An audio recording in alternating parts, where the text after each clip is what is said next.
L'adénome de prostate, encore appelé hypertrophie ou hyperplasie bénigne de prostate, peut occasionner un ensemble de symptômes qu'on appelle les symptômes du bas appareil urinaire. Qu'est-ce qu'un adénome?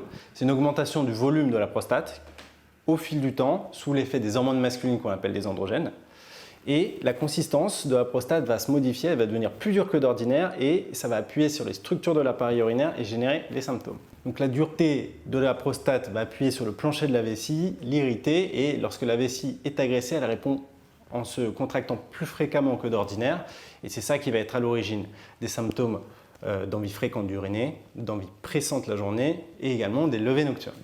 Aussi, le tuyau de sortie de l'urine, l'urètre, qui chemine au milieu de la prostate, va être pincé et la vessie qui est au-dessus, qui est un muscle, aura plus de difficultés à se vider, d'où la diminution de la puissance du jet. Elle doit se contracter plus fort que d'ordinaire et au fil du temps, la qualité du muscle peut se dégrader et on appelle ça la vessie de lutte.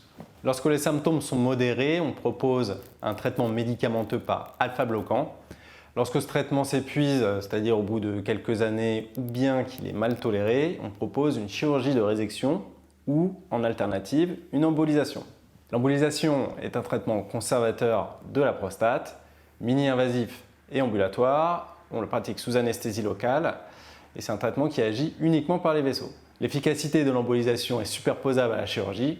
Elle a pour particularité de ne pas générer de séquelles sur l'éjaculation, notamment pas d'éjaculation rétrograde. Elle est durable environ une dizaine d'années avec un taux de récidive à peu près 20% à 10 ans.